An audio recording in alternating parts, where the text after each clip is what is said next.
Joining us now for more on this is Nik Nanos, founder and chief data scientist at Nanos Research. Good to see you, Nik. Great to see you too. Okay, so Judy was just talking about this in that report.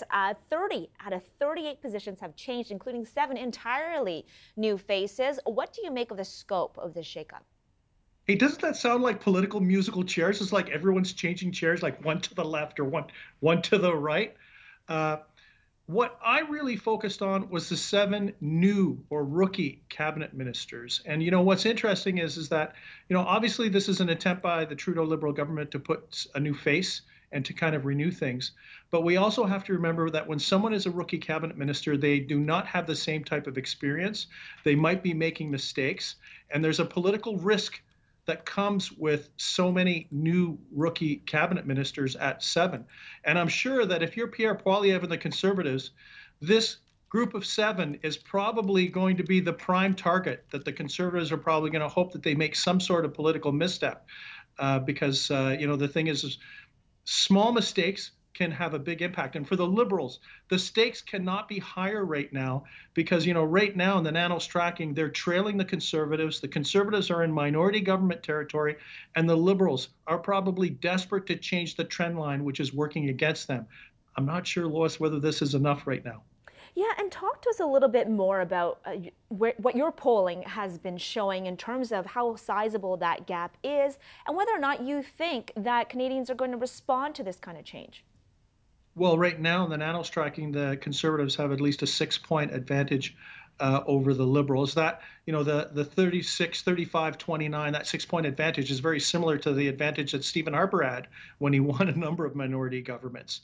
What Canadians want right now is a focus on the economy. So perhaps by shuffling some of the more seasoned cabinet ministers into those economic portfolios, that's probably a signal to Canadians from the Trudeau Liberal government that they want to focus more on the economy because Canadians are still worried about the rising price of housing.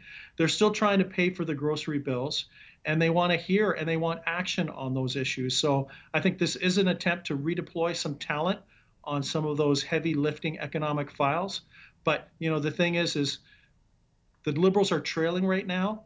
They need to demonstrate that they have some new ideas. It's more than just a renewed cabinet. They need to show that there's some new ideas, and they have to be much more proactive on the economic front if they want to try to close the gap with the Conservatives. Because this trend line of advantage for the Conservatives have been in place for quite a while, and it's hard to change a trend line once it gets in place. So the Liberals have to try to disrupt that, or else, we're looking at Pierre Poilievre being in the driver's seat politically.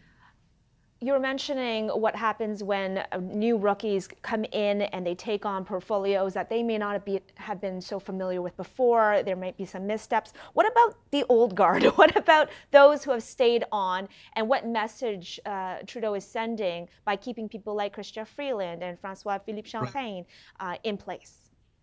Well, a lot of the really big heavy hitters, like the 2 that you just mentioned, Champagne and Freeland, are staying in their portfolio. We should put Joly in that, Guilbeault, the Minister of the Environment. I think one of the interesting moves has been Anand over to Treasury Board. And, if Anita Anand ever had leadership aspirations, putting her in Treasury Board is like smothering her with a pillow politically, because what is she going to talk about? The machinery of government and how to trim things and be efficient and stuff like that, compared to when she had what I thought was a clearer mission at defense in terms of instituting culture change.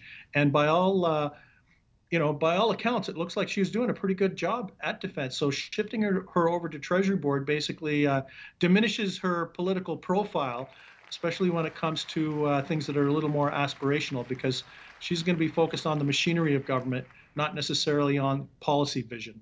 Well, that's something interesting that you also bring up, because when you're talking about the machinery of government turning policy into actionable items, a lot of people might say that Anita Anand is someone who gets things done, who has shown that she has been able to move on certain items and show some kind of results. So when it comes to that angle of things, do you think that might be the message we hear more from the Liberals as to why they made this move, when others may say this is a bit of a demotion? Yeah, she's been among the most competent cabinet ministers that we've seen in the Trudeau government. How about this for something? if the Liberals want to actually trim the government, because the reality is the government is much larger now. We're talking about, the number of civil servants. If they actually want to do a significant change in the size and streamlining a government, she's probably the right person for the job, because she's very methodical, she's thoughtful in her work, and she's very hardworking. Putting her in a position like that. So the big question is it maybe we'll see something new and interesting in Treasury Board, a new and renewed mission as the government might look to streamline and contain costs in order to make sure that the financial footing of the government is in good order. So maybe that'll be your new mission. But I'll tell you, it's not politically sexy. It's kind of like counting pennies and trimming jobs and saying we're doing a better job. It's not like some of the other responsibilities that she's had in the past.